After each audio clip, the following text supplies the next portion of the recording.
ನಾವಾದರೂ ಬುದ್ಧಿವಂತರಲ್ಲ, ದೇವರೆದುರಿನಲ್ಲಿ ಬಲಹೀನರೇ.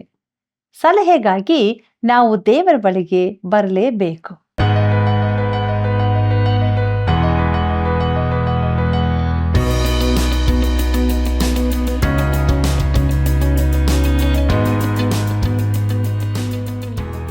ಆತ್ಮೀಯರೇ, ಸತ್ಯವೇದ ಅಧ್ಯಯನ ಕಾರ್ಯಕ್ರಮಕ್ಕೆ ತುಂಬ ಹೃದಯದ ಸ್ವಾಗತ. ಪ್ರಿಯರೇ, ಯೇಸು ಕ್ರಿಸ್ತನ ಜನನದ ವಿಷಯವಾದ ಪ್ರವಾದನೆ ಇರುವ ಅಧ್ಯಾಯವು ಆತನ ಹೆಸರುಗಳ ಅರ್ಥ ವಿವರಣೆ, ಇಸ್ರಾಯೇಲಿನ ನಿರೀಕ್ಷೆಯು ದೈವಿಕ ಶಿಶುವಿನಲ್ಲಿತ್ತು. ಈ ಎಲ್ಲ ಗಂಭೀರವಾದ ಸತ್ಯಗಳನ್ನು ಇಂದು ನಾವು ತಿಳಿದುಕೊಳ್ಳಲಿರುವೆವು. ಆದ್ದರಿಂದ ಪ್ರಾರಂಭದಿಂದ ಕೊನೆಯವರೆಗೆ ಕಾರ್ಯಕ್ರಮವನ್ನು ವೀಕ್ಷಿಸಿ ದೇವರ ಆಶೀರ್ವಾದವನ್ನು ಹೊಂದಿಕೊಳ್ಳ್ರಿ. ಬನ್ರಿ, ನಮ್ಮ ಅಧ್ಯಯನವನ್ನು ಈಗ ಪ್ರಾರಂಭಿಸೋಣ. ಪ್ರಾರ್ಥನೆಯನ್ನು ಮಾಡೋಣ. ಕೃಪೆಯಲ್ಲಿ ಐಶ್ವರ್ಯವುಳ್ಳಂಥ ನಮ್ಮ ತಂದೆಯೇ, ನಿನ್ನ ಪರಿಶುದ್ಧವಾದ ನಾಮಕ್ಕೆ ಅನಂತರಂತ ಸ್ತೋತ್ರವಾಗಲಿ. ಸಾವಿರಾರು ವರ್ಷಗಳ ಹಿಂದೆ ಯೇಸು ಕ್ರಿಸ್ತನು ಮೆಸ್ಸಿಯನಾಗಿ ಜನಿಸುವನೆಂದು ಯೆಶಾಯನ ಪ್ರವಾದನೆ ಗ್ರಂಥದಲ್ಲಿ ಕರ್ತನೆ ನೀನೀಗಾಗಲೇ ಬರೆಸಿಟ್ಟಿದ್ದಕ್ಕಾಗಿ ಸ್ತೋತ್ರ. ಇಂದಿನ ಕಾರ್ಯಕ್ರಮದಲ್ಲಿ ನಾವು ಕೇಳಲಿಕ್ಕೆ ಇರುವಂಥ ದೇವರ ವಾಕ್ಯಗಳನ್ನು ಆಶೀರ್ವದಿಸು ಕರ್ತನೆ. ನಾವು ಸಹ ನಿನ್ನ ವಾಕ್ಯದಲ್ಲಿ ಬೆಳೆದು ನಿನಗಾಗಿ ಜೀವಿಸುವಂತೆ ಕೃಪೆ ಮಾಡು. ಪ್ರತಿಯೊಬ್ಬ ನಮ್ಮ ಪ್ರೀತಿಯ ಬಾಂಧವರನ್ನು ಆಶೀರ್ವದಿಸು, ಬಲಪಡಿಸು, ಸಹಾಯ ಮಾಡು ಕರ್ತನೆ. ಈ ಪ್ರಾರ್ಥನೆಯನ್ನು ನಜರೇತಿನ ಯೇಸುವಿನ ಮುದ್ದಾದ ನಾಮದಲ್ಲಿ ಬೇಡಿದ್ದೇವೆ ತಂದೆಯೇ, ಆಮೇನ್. ಬಹು ಗ್ರಂಥಗಳ ರಚನೆಗೆ ಮಿತಿಯಿಲ್ಲ, ಅತಿ ವ್ಯಾಸಂಗವು ದೇಹಕ್ಕೆ ಆಯಾಸ. ಪ್ರಸಂಗಿ 12ನೇ ಅಧ್ಯಾಯ 12ನೇ ವಚನ. ಕರ್ತನಲ್ಲಿ ಪ್ರೀತಿಯುಳ್ಳ ಸಹೋದರ ಸಹೋದರಿಯರೇ, ನಮ್ಮ ರಕ್ಷಕನಾದ ಯೇಸು ಕ್ರಿಸ್ತನ ಪರಿಶುದ್ಧವುಳ್ಳ ನಾಮದಲ್ಲಿ ನಿಮ್ಮೆಲ್ಲರಿಗೂ ನನ್ನ ಹೃದಯಪೂರ್ವಕವಾದ ಪ್ರೀತಿಯ ವಂದನೆಗಳು. ಸತ್ಯವೇದ ಅಧ್ಯಯನವು ನಮ್ಮ ಜೀವಿತಕ್ಕೆ ಬಹಳಷ್ಟು ಆಶೀರ್ವಾದವನ್ನು ತಂದಿದೆಯಲ್ಲವೇ? ದೇವರಿಗೆ ಮಹಿಮೆಯಾಗಲಿ. ನಮ್ಮ ಧ್ಯಾನದಲ್ಲಿ ಮುಂದೆ ಸಾಗುವ ಹಾಗೆ ಯೆಶಾಯನ ಪ್ರವಾದನೆ ಗ್ರಂಥದ 9ನೇ ಅಧ್ಯಾಯವನ್ನು ಧ್ಯಾನಿಸೋಣ. ಇದರ ಮುಖ್ಯ ಪ್ರಸ್ತಾಪ ದಾವೀದನ ಸಿಂಹಾಸನಕ್ಕೆ ಮಗುವು ಭಾಗ್ಯವಾಗುವ ಪ್ರವಾದನೆ. ಆತನ ಪ್ರಥಮ ಆಗಮನದಲ್ಲಿ ಕತ್ತಲೆಯ ದಿನಗಳು ಇದ್ದು ಆತನ ಎರಡನೆಯ ಬರೋಣಕ್ಕಿಂತ ಮುಂಚಿನ ತನಕ ಇರುವುದು. ಆಗಮಿಸತಕ್ಕ ಶಿಶುವಾದ ಕ್ರಿಸ್ತನ ಕುರಿತಾದ ಪ್ರವಾದನೆ ಇರುವುದರಿಂದ ಈ ಅಧ್ಯಾಯವು ಕ್ರೈಸ್ತರಿಗೆ ಸಾಮಾನ್ಯವಾಗಿ ಚಿರಪರಿಚಿತವಾದದ್ದಾಗಿದೆ.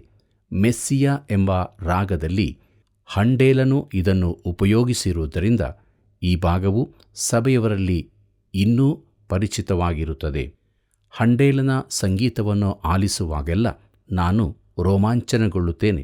ಅದರಲ್ಲೂ ವಿಶೇಷವಾಗಿ ಆ ಹಾಡಿನಲ್ಲಿ ಆತನ ಹೆಸರು ಅದ್ಭುತ ಸ್ವರೂಪನು, ಆಲೋಚನೆಕರ್ತನು, ಪರಾಕ್ರಮಿಯಾದ ದೇವರು, ನಿತ್ಯನಾದ ತಂದೆ, ಸಮಾಧಾನದ ಪ್ರಭು ಎಂಬ ಭಾಗವನ್ನು ಹಾಡುವಾಗ. ಕರ್ತನಲ್ಲಿ ಪ್ರಿಯರೇ, ಯೆಶಾಯನ ಪ್ರವಾದನೆ ಗ್ರಂಥದ 7ನೇ ಅಧ್ಯಾಯದಿಂದ 12ನೇ ಅಧ್ಯಾಯಗಳಲ್ಲಿ ಅಹಾಜನ ಆಳ್ವಿಕೆಯ ಕಾಲದಲ್ಲಿ ಯೆಶಾಯನು ಪ್ರವಾದಿಸಿದ ಕಾಲದಲ್ಲಿದ್ದ ಒಬ್ಬ ಕೆಟ್ಟ ಅರಸನು ಅಹಾಜನಾಗಿದ್ದನು. ಉಜ್ಜಿಯನ ಮರಣವಾದಾಗ ಯೆಶಾಯನು ಪ್ರವಾದಿಸಲು ಆರಂಭಿಸಿದನು. ಉಜ್ಜಿಯನು ಒಳ್ಳೆಯ ಅರಸನಾಗಿದ್ದು 52 ವರ್ಷ ಆಳಿದನು. ಆ ಬಳಿಕ ಉಜ್ಜಿಯನ ಮಗನಾದ ಯೋತಾಮನು ಅರಸನಾದನು. ಇವನು ಒಳ್ಳೆಯವನಾಗಿದ್ದನು. ಆ ಬಳಿಕ ಉಜ್ಜಿಯನ ಮೊಮ್ಮಗನೂ ಯೋತಾಮನ ಮಗನೂ ಆದ ಅಹಾಜನು ಅರಸನಾದನು. ಇವನು ಕೆಟ್ಟವನಾಗಿದ್ದನಲ್ಲದೆ ಬಲಹೀನನೂ ಆಗಿದ್ದನು. ಯೆಶಾಯನು ಅಹಾಜನ ಆಳಿಕೆಯ ಕಾಲದಲ್ಲಿ ಮೆಸ್ಸಿಯನ ಕುರಿತಾದ ಈ ಪ್ರವಾದನೆಗಳನ್ನು ನುಡಿದನು. ಆ ಜನಾಂಗದ ಚರಿತ್ರೆಯಲ್ಲಿ ಅದು ಅಂಧಕಾರದ ಕಾಲವಾಗಿತ್ತು. ಮುಂದಕ್ಕೆ ನಾವು ಇಸ್ರಾಯೇಲಿನ ನಿರೀಕ್ಷೆ ಎಂಬ ವಿಚಾರವನ್ನು ನೋಡೋಣ. ವಚನ 1-7 ನಾವು ಕಾಣುವುದೇನೆಂದರೆ, ಇಸ್ರಾಯೇಲಿನ ನಿರೀಕ್ಷೆಯು ದೈವಿಕ ಶಿಶುವಿನಲ್ಲಿತ್ತು, ಆತನ ಪ್ರಥಮ ಹಾಗೂ ದ್ವಿತೀಯ ಆಗಮನಗಳಲ್ಲಿ. ಯೆಶಾಯನ ಪ್ರವಾದನೆ ಗ್ರಂಥ 9ನೇ ಅಧ್ಯಾಯ 1ನೇ ವಚನವನ್ನು ಗಮನಿಸಿರಿ. ಅಲ್ಲಿ ನಾವು ಹೀಗೆ ನೋಡುತ್ತೇವೆ: ಆದರೆ ಸಂಕಟಪಟ್ಟ ದೇಶಕ್ಕೆ ಅಂಧಕಾರವಿನ್ನಿಲ್ಲ. ಪೂರ್ವಕಾಲದಲ್ಲಿ ಜೆಬುಲೋನ್ ಮತ್ತು ನಫ್ತಾಲಿ ಸೀಮೆಗಳನ್ನು ಆತನು ಅವಮಾನಕ್ಕೆ ಗುರಿಮಾಡಿದನು. ಅನಂತರದಲ್ಲಿ ಯೋರ್ದಾನಿನ ಆಚೆಯ ಸೀಮೆ, ಸಮುದ್ರದ ಕಡೆಗಿರುವ ಸೀಮೆ, ಅನ್ಯಜನಗಳಿರುವ ಗಲಿಲಾಯ ಸೀಮೆ ಪ್ರಾಂತ್ಯವನ್ನೆಲ್ಲ ಘನಪಡಿಸಿದ್ದಾನೆ ಎಂಬುದಾಗಿ. ಪ್ರೀತಿಯುಳ್ಳ ಸಹೋದರ ಸಹೋದರಿಯರೇ, ಈ ವಚನದ ಭಾಷಾಂತರವು ಸರಿಯಾಗಿರುವುದಿಲ್ಲ. ವಿರೋಧದ ರೀತಿಯ ಅರ್ಥಗಳು ಹೇಳಲ್ಪಟ್ಟಿವೆ. ಗೌರವದಿಂದ ನೋಡುವವರಿಗೆ ಸಮಸ್ಯೆಯಾಗಲಾರದು. ಆದರೆ ಎರಡನ್ನೂ ಒಪ್ಪಿಕೊಂಡಾಗ ದೈವಿಕ ಉದ್ದೇಶವು ಪ್ರಕಟವಾಗುತ್ತದೆ. ಬಳಿಕ ಸಮುದ್ರದ ಮಾರ್ಗದಿಂದ ಯೋರ್ದಾನಿನ ಆಚೆಯ ಸೀಮೆ, ಅನ್ಯ ಜನಗಳಿರುವ ಗಲಿಲಾಯಗಳಲ್ಲಿ ಆತನು ಅವರನ್ನು ಅಧಿಕ ಸಂಕಟಕ್ಕೆ ಗುರಿ ಮಾಡಿದನು. ಬೇರೆಯವರು ಈ ರೀತಿ ಭಾಷಾಂತರಿಸಿದ್ದಾರೆ, ಏನೆಂದರೆ, ಆದರೆ ಅನಂತರದಲ್ಲಿ ಅದನ್ನು ಆತನು ಮಹಿಮೆಪಡಿಸಿದ್ದಾನೆ. ಸಮುದ್ರದ ಕಡೆಗಿನ ಸೀಮೆ, ಯೋರ್ದಾನಿನಿಂದ ಆಚೆ ಜನಗಳಿರುವ ಗಲಿಲಾಯದಲ್ಲಿ. ಎರಡೂ ಭಾಷಾಂತರಗಳಲ್ಲಿಯೂ ಅಧಿಕ ಸಂಕಟಕ್ಕೆ ಗುರಿ ಮಾಡಿದನು ಮತ್ತು ಘನಪಡಿಸಿದನು ಎಂಬುದು ಹೇಗೆ ಉಳಿದುಕೊಂಡಿತೋ ಏನೋ. ಆದರೆ ಇದು ಗೂಢವಾಗಿರುವುದಕ್ಕೊಂದು ಕಾರಣವಿದೆ. ಮೊದಲ ಭಾಷಾಂತರವು ದೇವರು ಈಶಾನ್ಯದ ಭಾಗವನ್ನು ಕಷ್ಟಕ್ಕೆ ಗುರಿಮಾಡಿ ಅಶೂರ್ಯರ ಹಾಗೂ ಆ ಬಳಿಕ ಅವರಿಂದ ಜನರು ಸೆರೆಯಾಗಿ ಒಯ್ಯಲ್ಪಡುವಂತೆ ಮಾಡಿದ್ದರಿಂದ ಉಂಟಾದ ಸಂಕಟಗಳ ಕುರಿತಾಗಿರುತ್ತದೆ. 2 ಅರಸುಗಳು 15ನೇ ಅಧ್ಯಾಯ 29ನೇ ವಚನವನ್ನು ನೋಡಿರಿ. ಕರ್ತನಲ್ಲಿ ಪ್ರಿಯರೇ, ಆದರೆ ಇನ್ನೊಂದು ಭಾಷಾಂತರದಲ್ಲಿ ಘನಪಡಿಸಿದ್ದಾನೆ ಎನ್ನುವುದು ಕ್ರಿಸ್ತನ ಪ್ರಥಮ ಬರೋಣದಲ್ಲಿ ನೆರವೇರುವುದರ ಕುರಿತಾಗಿದೆ. ಆತನು ಆ ಪ್ರದೇಶವನ್ನು ನಿಜವಾಗಿಯೂ ಘನಪಡಿಸಿದ್ದಾನೆ. ಗಲಿಲಾಯ ಪ್ರಾಂತ್ಯದಲ್ಲಿ ಅನ್ಯಜನರು ಹೆಚ್ಚಾಗಿರುವುದರಿಂದ ಅದು ನಿರ್ಲಕ್ಷಿಸಲ್ಪಟ್ಟದ್ದಾಗಿತ್ತು. ಕರ್ತನಾದ ಯೇಸು ಜಂಬದ ಜನರಿರುವ ಯೆರೂಸಲೇಮನ್ನು ಹಾದು ಹೋಗಿದ್ದಾನೆ. ಆತನು ಯೆರೂಸಲೇಮಿನಲ್ಲಿ ಜನಿಸಲೂ ಇಲ್ಲ, ಬೆಳೆಯಲೂ ಇಲ್ಲ. ನಜರೇತು ಆತನ ಸ್ವಂತ ಸ್ಥಳವಾಗಿತ್ತು. ನಜರೇತಿನವರು ಆತನನ್ನು ತಿರಸ್ಕರಿಸಿದಾಗ ಆತನು ನಿರ್ಲಕ್ಷಿಸಲ್ಪಟ್ಟ ಪ್ರದೇಶದ ಸಮೀಪವಾಗಿದ್ದ ಗಲಿಲಾಯ ಸಮುದ್ರದ ಬದಿಯ ಕಪೆರ್ನೌಮಿಗೆ ಹೋದನು. ಆ ಪ್ರದೇಶಕ್ಕೆ ಬೇರೆಲ್ಲ ಪ್ರದೇಶಗಳಿಗಿಂತ ಹೆಚ್ಚಿನ ಬೆಳಕು ಸಿಕ್ಕಿತು. ಮತ್ತಾಯನು ಬರೆದ ಸುವಾರ್ತೆ 4ನೇ ಅಧ್ಯಾಯ 12ನೇ ವಚನದಿಂದ 16ನೇ ವಚನದವರೆಗೆ ಹೀಗಿದೆ. ಯೋಹಾನನು ಸೆರೆಗೆ ಬಿದ್ದನೆಂದು ಯೇಸು ಕೇಳಿ ಆ ಸ್ಥಳವನ್ನು ಬಿಟ್ಟು ಗಲಿಲಾಯ ಸೀಮೆಗೆ ಹೊರಟು ಹೋದನು. ಬಳಿಕ ನಜರೇತ್ ಎಂಬ ಊರನ್ನು ಬಿಟ್ಟು ಜಬುಲೋನ್, ನೆಫ್ತಾಲೀಮ್ ಎಂಬ ನಾಡುಗಳಿಗೆ ಬಂದು ಸಮುದ್ರದ ಹತ್ತಿರವಿರುವ ಕಪೆರ್ನೌಮ್ ಎಂಬ ಊರಿನಲ್ಲಿ ಮನೆ ಮಾಡಿಕೊಂಡು ಇದ್ದನು. ಇದರಿಂದ ಯೆಶಾಯನೆಂಬ ಪ್ರವಾದಿಯ ಮುಖಾಂತರ ಹೇಳಿಸಿರುವ ಮಾತು ನೆರವೇರಿತು. ಆ ಮಾತು ಏನೆಂದರೆ, ಜೆಬುಲೋನ್ ಸೀಮೆ ಮತ್ತು ನೆಫ್ತಾಲೀಮ್ ಸೀಮೆ, ಯೋರ್ದಾನಿನ ಆಚೆ ಸಮುದ್ರದ ಕಡೆಗಿರುವ ಸೀಮೆ, ಅನ್ಯ ಜನಗಳಿರುವ ಗಲಿಲಾಯ ಸೀಮೆ, ಕತ್ತಲಲ್ಲಿ ವಾಸಿಸಿದ ಈ ಸೀಮೆಗಳ ಜನರಿಗೆ ದೊಡ್ಡ ಬೆಳಕು ಕಾಣಿಸಿತು. ಕಾರ್ಗತ್ತಲಾದ ದೇಶದಲ್ಲಿದ್ದವರಿಗೆ ಸೂರ್ಯೋದಯವಾಯಿತು ಎಂಬುದು. ಕರ್ತನಲ್ಲಿ ಪ್ರಿಯರೇ, ಇಲ್ಲಿ ಮತ್ತಾಯನು ಪ್ರಶ್ನಾರ್ಹವಾದ ಭಾಗವನ್ನು ಬಿಟ್ಟು ಬಿಟ್ಟಿದ್ದಾನೆ ಎಂಬುದನ್ನು ಗಮನಿಸಿರಿ. ಅಲ್ಲವಾದರೆ ನಾವು ಪವಿತ್ರಾತ್ಮನ ಸ್ವಂತ ವಿವರಣೆಯನ್ನು ಹೊಂದಬಹುದಿತ್ತು. ಅಲ್ಲಿನ ದ್ವಂದ್ವ ಅರ್ಥಗಳು ಪವಿತ್ರಾತ್ಮನ ಉದ್ದೇಶವೇ ಆಗಿರಬಹುದು. ಅವೆರಡೂ ಸತ್ಯವೇ. ಮುಂದಕ್ಕೆ ನೋಡೋಣ. ಯೆಶಾಯನ ಪ್ರವಾದನೆ ಗ್ರಂಥ 9ನೇ ಅಧ್ಯಾಯ 2ನೇ ವಚನವನ್ನು. ಅಲ್ಲಿ ಹೀಗೆ ಬರೆದದೆ, ಕತ್ತಲಲ್ಲಿ ಸಂಚರಿಸಿದ ಜನರಿಗೆ ದೊಡ್ಡ ಬೆಳಕು ಕಾಣಿಸಿತು, ಕಾರ್ಗತ್ತಲಾದ ದೇಶದಲ್ಲಿದ್ದವರಿಗೆ ಪ್ರಕಾಶವು ಹೊಳೆಯಿತು ಎಂಬುದಾಗಿ. ಪ್ರೀತಿಯುಳ್ಳ ಸಹೋದರ ಸಹೋದರಿಯರೇ, 1ನೇ ವಚನವನ್ನು ಯಾವ ರೀತಿಯಿಂದ ಭಾಷಾಂತರಿಸಿದರೂ ಅಥವಾ ಅರ್ಥ ಮಾಡಿಕೊಂಡರೂ ಅಲಕ್ಷಿಸಲ್ಪಟ್ಟಾಗ ಗಲಿಲಾಯ ಸೀಮೆಯವರು ವಿಗ್ರಹಾರಾಧನೆ, ಧಾರ್ಮಿಕ ಆಚಾರ ವಿಧಿಗಳ ಕತ್ತಲೆಯಲ್ಲಿ ಮುಳುಗಿದ್ದರು. ಈ ಒಂದು ಸ್ಥಳದಲ್ಲಿ ಹಳೆ ಒಡಂಬಡಿಕೆಯು ಹೊರಗಿನ ವಿಗ್ರಹಾರಾಧನೆಯು ಜೊತೆ ಸೇರಿದ್ದವು. ಆ ಪ್ರದೇಶದಲ್ಲಿ ಕರ್ತನಾದ ಯೇಸು ಕ್ರಿಸ್ತನು ತನ್ನ ಸೇವೆಯನ್ನು ಆರಂಭಿಸಿದಾಗ ಜನರು ನಿಜವಾಗಿ ವಿಶೇಷ ಬೆಳಕನ್ನು ಕಂಡರು. ಲೋಕದ ಬೆಳಕಾಗಿರುವ ಕರ್ತನಾದ ಯೇಸು ಕ್ರಿಸ್ತನನ್ನು ಅವರು ಕಂಡರು.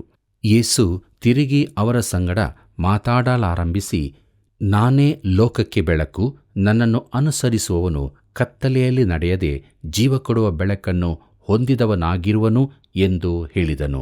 ಇದನ್ನಾವು ಯೋಹಾನ ಬರೆದ ಸುವಾರ್ತೆ 8ನೇ ಅಧ್ಯಾಯ 12ನೇ ವಚನದಲ್ಲಿ ಓದುತ್ತೇವೆ. ಪ್ರಿಯರೇ, ಇದು ಕ್ರಿಸ್ತನ ಪ್ರಥಮ ಆಗಮನದಲ್ಲಿ ನೆರವೇರಿತು. ಆದ್ದರಿಂದಲೇ ಯೆಶಾಯನ ಪ್ರವಾದನೆ ಗ್ರಂಥದ 9ನೇ ಅಧ್ಯಾಯದ ಮೊದಲೆರಡು ವಚನಗಳು ನಮ್ಮ ಕರ್ತನ ಪ್ರಥಮ ಆಗಮನದ ಕುರಿತಾದದ್ದು ಎಂದು ಧೈರ್ಯವಾಗಿ ಹೇಳಬಹುದು. ಆದರೆ ಮುಂದಿನ ವಚನಗಳು ಯಾವ ಸಮಯವನ್ನು ಸೂಚಿಸುತ್ತವೆ ನೋಡೋಣ. Doctor F C. ಜೆನಿಂಗ್ಸ್ doctor H.A. ಐರ್ನ್ಸೈಡರಂತೆ ಪ್ರಸಿದ್ಧ ಸತ್ಯವೇದ ಬೋಧಕರ ಪ್ರಕಾರ ವಚನ 2 ಹಾಗೂ 3 ನಡುವೆ ಒಂದು ವಿರಾಮ, ಒಂದು ಅಂತರವಿರುತ್ತದೆ. ಹಾಗಾಗಿ ಮೊದಲೆರಡು ವಚನಗಳು ಕ್ರಿಸ್ತನ ಪ್ರಥಮ ಆಗಮನಕ್ಕೆ ಸಂಬಂಧಿಸಿದ್ದು, 3ನೇ ವಚನವು ನಾವು ಮುಂದಕ್ಕೆ ನೋಡುವಂತೆ ಆತನ 2ನೇ ಬರೋಣಕ್ಕೆ ಸಂಬಂಧಿಸಿದ್ದಾಗಿದೆ. ಯೆಶಾಯನ ಪ್ರವಾದನೆ ಗ್ರಂಥ 9ನೇ ಅಧ್ಯಾಯ 3ನೇ ವಚನವನ್ನು ಗಮನಿಸಿರಿ. ಅಲ್ಲಿ ನಾವು ಹೀಗೆ ನೋಡುತ್ತೇವೆ: ನೀನು ಪ್ರಜೆಗಳನ್ನು ವೃದ್ಧಿಗೊಳಿಸಿದ್ದಿ, ಅವರಿಗೆ ಸಂತೋಷವನ್ನು ಹೆಚ್ಚಿಸಿದ್ದಿ. ಸುಗ್ಗಿ ಕಾಲದಲ್ಲಿ ಜನರು ಹರ್ಷಿಸುವ ಹಾಗೂ ಕೊಳ್ಳೆಯನ್ನು ಹಂಚಿಕೊಳ್ಳುವವರು ಹೆಚ್ಚಳ ಪಡುವ ಹಾಗೂ ನಿನ್ನ ಮುಂದೆ ಆನಂದಿಸುತ್ತಾರೆ ಎಂಬುದಾಗಿ. ಪ್ರೀತಿಯುಳ್ಳ ದೇವಜನರೇ, ಆ ಜನಾಂಗವು ವಿಶೇಷವಾಗಿ ವೃದ್ಧಿಗೊಳಿಸಲ್ಪಟ್ಟಿತು. ಜನರು ಹೆಚ್ಚು ಧಾರ್ಮಿಕರಾದರು, ಆದರೆ ಅವರ ಸಂತೋಷವೂ ಹೋಯಿತು. ಅವರಲ್ಲಿ ತುಂಬ ಧಾರ್ಮಿಕತೆಯಿತ್ತು, ಆದರೆ ಕ್ರಿಸ್ತನಲ್ಲಿರಲಿಲ್ಲ. ಅದು ವಿಶೇಷ ಪ್ರಕಟಣೆಯ ಕಾಲವಾಗಿತ್ತು, ಆದರೆ ನಿಜವಾದ ಸಂತೋಷವಿರಲಿಲ್ಲ.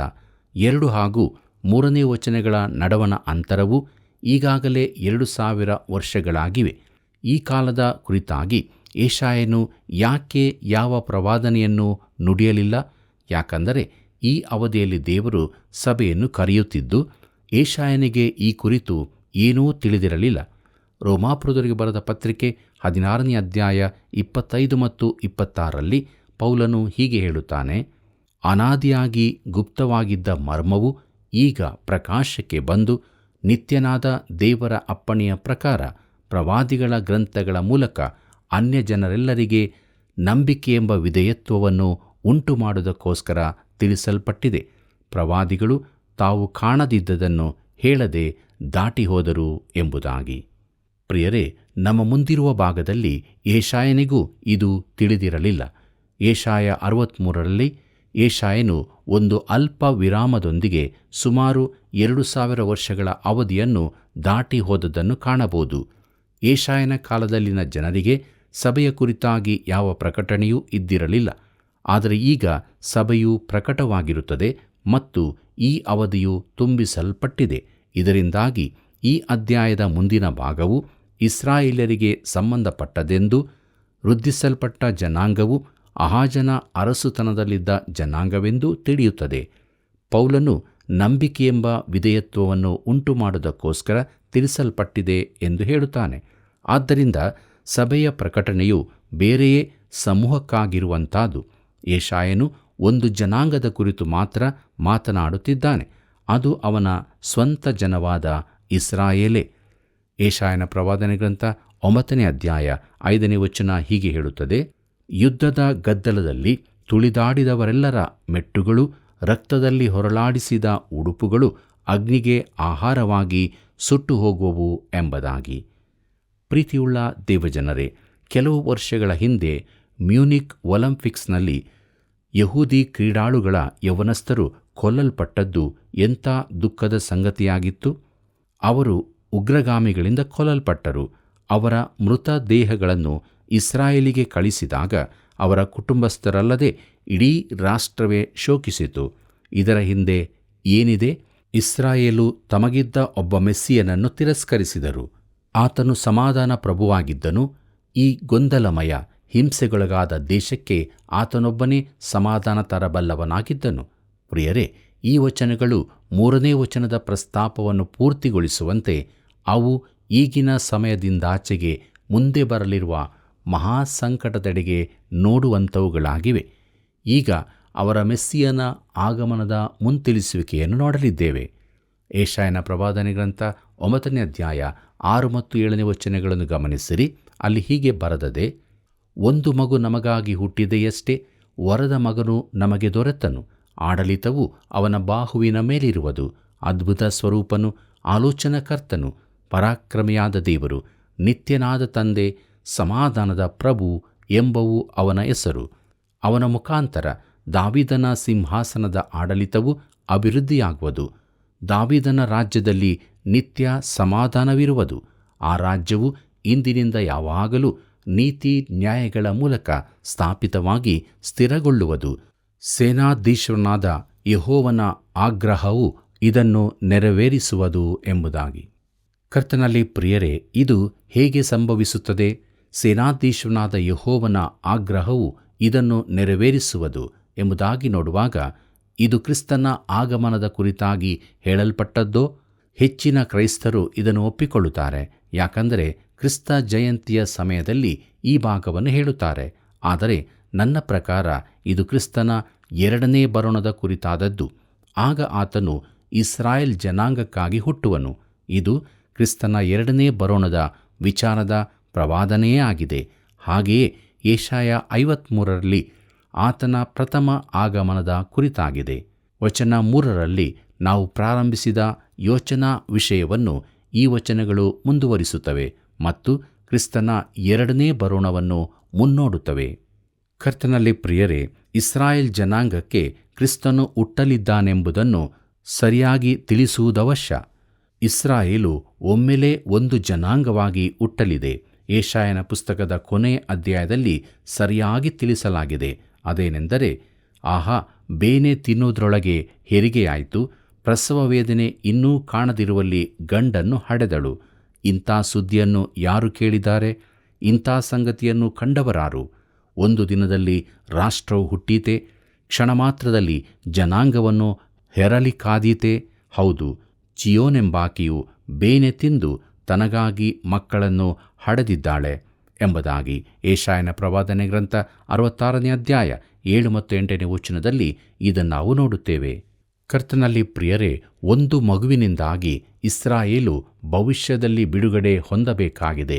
ಮಗುವಿನ ಜನನದಿಂದಾಗಿ ಅಲ್ಲ, ಇಸ್ರಾಯೇಲಿನ ಜನನದಿಂದಾಗಿ. ಕ್ರಿಸ್ತನು ತಿರುಗಿ ಬರುವಾಗ ಆಗಲಿರುವ ಇಸ್ರಾಯೇಲಿನ ಹೊಸ ಜನನ ಇದಾಗಿರುತ್ತದೆ. ಕ್ರಿಸ್ತನ ಎರಡನೇ ಬರೋಣದ ಕಾಲದಲ್ಲಿ ಇಸ್ರಾಯೇಲಿನ ಜನನವಾಗುತ್ತದೆ. ಮಗು ಹುಟ್ಟುವ ಕುರಿತು ನಾವು ಯೋಚಿಸುವುದರಲ್ಲಿ ತಪ್ಪಿಲ್ಲ. ಅಂದರೆ ಆತನ ಮಾನವತ್ವದ ಉದಯ. ಮಗನು ನಮಗೆ ಕೊಡಲ್ಪಡುತ್ತಾನೆ. ಇದು ಆತನ ಎರಡನೇ ಬರೋಣದಲ್ಲಿ ನಿಜವಾಗುತ್ತದೆ. ಅಂದರೆ ಈತನು 2000 ವರ್ಷಗಳ ಕೆಳಗಿದ್ದ ಅದೇ ಯೇಸುವಾಗಿರುತ್ತಾನೆ. ಆಡಳಿತವು ಆತನ ಬಾಹುವಿನ ಮೇಲಿರುವುದು ಎಂಬುದಾಗಿ ನೋಡುವಾಗ, ಬಾಹುವು ಬಲ ಶಕ್ತಿಗೆ ಸೂಚಕವಾಗಿದೆ. ಈ ಸರಕಾರದ ಆಡಳಿತವು ಆತನ ಎರಡನೇ ಬರೋಣದಲ್ಲಿ ಆತನ ಬಲವಾದ ಬಾಹುಗಳ ಮೇಲಿರಿಸಲ್ಪಟ್ಟಿರುತ್ತದೆ. ಇದು ಆತನ ಪ್ರಥಮಾಗಮನದಲ್ಲಿ ಅಲ್ಲ. ಪ್ರೀತಿಯುಳ್ಳ ದೇವಜನರೇ, ಕರ್ತನಿಗೆ ಕೊಡಲ್ಪಟ್ಟ ಹೆಸರುಗಳನ್ನು ಗಮನಿಸಿರಿ. ಅದ್ಭುತ ಸ್ವರೂಪನು ಎಂಬುದಾಗಿ ನೋಡುವಾಗ ಇದು ನಾಮ ವಿಶೇಷಣವಲ್ಲ, ಆತನ ಹೆಸರೇ ಅದಾಗಿದೆ. ನ್ಯಾಯಸ್ಥಾಪಕರು 13ನೇ ಅಧ್ಯಾಯ 18ನೇ ವಚನದಲ್ಲಿ ನರಾವತಾರಕ್ಕಿಂತ ಮೊದಲಿನ ಕ್ರಿಸ್ತನು ಕರ್ತನ ಸೈನ್ಯಗಳ ನಾಯಕನಾಗಿ ಕಾಣಿಸಿಕೊಂಡದ್ದನ್ನು ನೋಡುತ್ತೇವೆ. ಯೆಹೋವನ ದೂತನು ನನ್ನ ಹೆಸರನ್ನು ಕೇಳುವುದೇಕೆ? ಅದು ಆಶ್ಚರ್ಯಕರವಾದದ್ದು ಅಂದನು. ನ್ಯಾಯಸ್ಥಾಪಕರು 13ನೇ ಅಧ್ಯಾಯ 18ನೇ ವಚನದಲ್ಲಿ ಇದನ್ನು ನಾವು ನೋಡುತ್ತೇವೆ. ಮತ್ತಾಯನ ಬರೆದ ಸುವಾರ್ತೆ 11ನೇ ಅಧ್ಯಾಯ 27ರಲ್ಲಿ ಯೇಸುವು ತಂದೆಯೇ ಹೊರತು ಇನ್ನಾವನು ಮಗನನ್ನು ತಿಳಿದವನಲ್ಲ, ಮಗನೇ ಹೊರತು ಇನ್ನಾವನು ತಂದೆಯನ್ನು ತಿಳಿದವನಲ್ಲ ಎಂದು ಹೇಳಿದ್ದಾನೆ. ಜನರಿಗೆ ತಿಳಿದಿರಲಿಲ್ಲ, ಆದರೆ ಆತನು ಅದ್ಭುತ ಸ್ವರೂಪನು. ಈಗಲೂ ಜನರು ಅದನ್ನು ತಿಳಿದಿಲ್ಲ.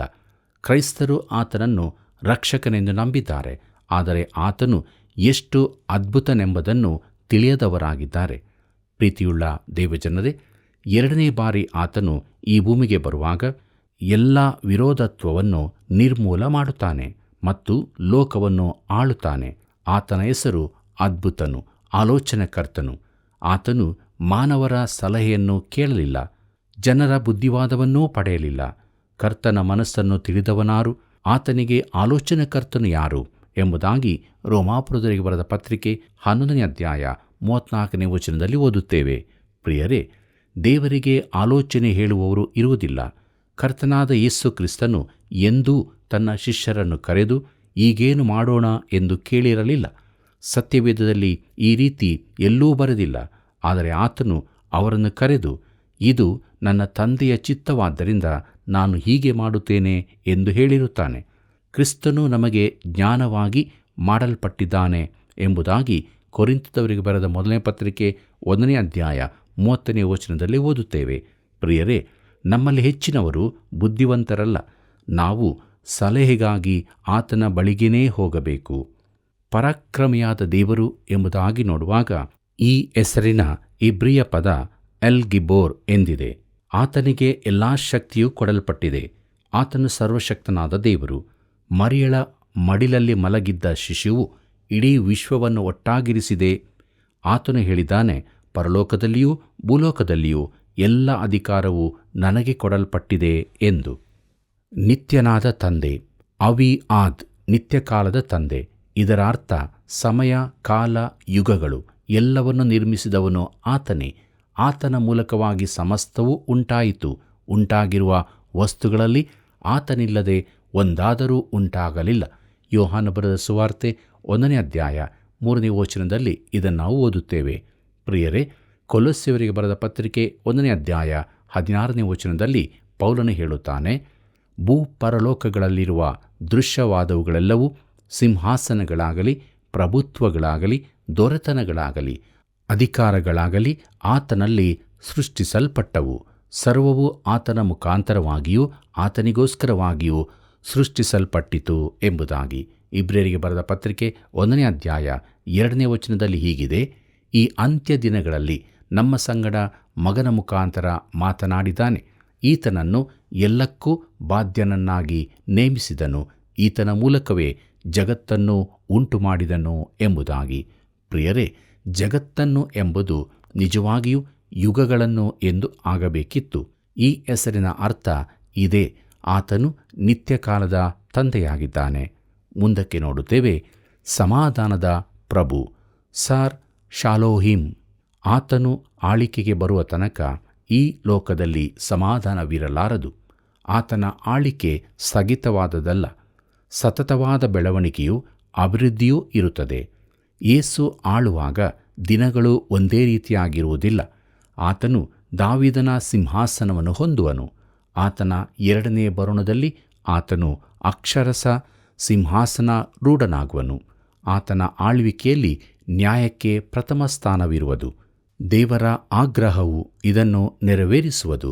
ಮುಂದಕ್ಕೆ ಇಸ್ರಾಯೇಲ್ಯರ ಸಹಾಯ ಎಂಬುದಾಗಿ ನೋಡುವಾಗ, ಪ್ರಿಯರೇ, ಈ ಅಧ್ಯಾಯದ ಉಳಿದ ಭಾಗ ಅಂದರೆ ವಚನ 8ರಿಂದ 21ರವರೆಗೆ ಯೆಶಾಯನ ಕಾಲದ ಸ್ಥಳೀಯ ಪರಿಸ್ಥಿತಿಯ ಕುರಿತಾದದ್ದು. ಅದು ಭಾಗಶಃ ಕೂಡಲೇ ನೆರವೇರಿದರೂ ಹೆಚ್ಚಿನದು ಮಹಾಸಂಕಟ ಕಾಲದ ನಂತರ ನೆರವೇರುವಂತಾದು. ತನಗೆ ತಿರುಗಿ ಬಿದ್ದ ಇಸ್ರಾಯೇಲನ್ನು, ಇತರ ಜನಾಂಗಗಳನ್ನು ದೇವರು ದಂಡಿಸುತ್ತಾನೆ. ಆಧುನಿಕ ಮಾನವನು ಇದನ್ನು ಕೇಳಲಿಚ್ಛಿಸುವುದಿಲ್ಲ. ಅವರಿಗೆ ಆದರಣೀಯ ಮಾತುಗಳು ಬೇಕಾಗಿವೆ. ದೇವರನ್ನು ಬಿಟ್ಟ ಇಸ್ರಾಯೇಲಿನ ಹಾಗೂ ಇತರ ಜನಾಂಗಗಳ ಸ್ಥಿತಿ ಏನಾಯಿತೆಂದು ಚರಿತ್ರೆಯಿಂದ ತಿಳಿದುಕೊಳ್ಳಿರಿ. ಅದು ಬಹು ದುಃಖಕರವಾದದ್ದೂ ಆಗಿದೆ. ನಮ್ಮ ದೇಶವು ದಂಡನೆಗೆ ಸಿದ್ಧವಾಗಿದೆ. ನಾವು ತಪ್ಪಿಸಿಕೊಳ್ಳುವ ಸ್ಥಿತಿಯಲ್ಲಿಲ್ಲ. ಕರ್ತನಲ್ಲಿ ಪ್ರೀತಿಯುಳ್ಳ ಸಹೋದರ ಸಹೋದರಿಯರೇ, ಸಮಾಧಾನದ ಪ್ರಭು ನಮ್ಮ ಜೊತೆ ಇದ್ದಾನೆ. ನಾವು ಆ ಸಮಾಧಾನವನ್ನು ಹೊಂದಿಕೊಳ್ಳುವುದಾದರೆ ನಾವು ಭಾಗ್ಯವಂತರೇ. ಆದ್ದರಿಂದ ದೇವರ ವಾಕ್ಯಕ್ಕೆ ವಿಧೇಯರಾಗೋಣ. ದೇವರಾತ್ಮನು ನಮ್ಮನ್ನು ನೀತಿಯ ಮಾರ್ಗದಲ್ಲಿ ನಡೆಸಲಿ. ನಮ್ಮ ಜೀವಿತದಲ್ಲಿ ದೇವರಿಗೆ ಮಹಿಮೆಯಾಗಲಿ. ಹೀಗಾಗುವಂತೆ ದೇವರು ತಾನೇ ನಮಗೆ ಸಹಾಯ ಮಾಡಿ ನಡೆಸಲಿ. ಕರ್ತನ ಕೃಪೆಯು ಸದಾ ನಿಮ್ಮ ಸಂಗಡ ಇರಲಿ. ಪ್ರಿಯರೇ, ಮೆಸ್ಸಿಯನ ಕುರಿತಾದ ಪ್ರವಾದನೆಯ ಕಾಲವು ಆ ಜನಾಂಗದ ಅಂಧಕಾರದ ಕಾಲವಾಗಿತ್ತು. ಕ್ರಿಸ್ತನು ಲೋಕಕ್ಕೆ ಬೆಳಕಾಗಿ ಬಂದನು.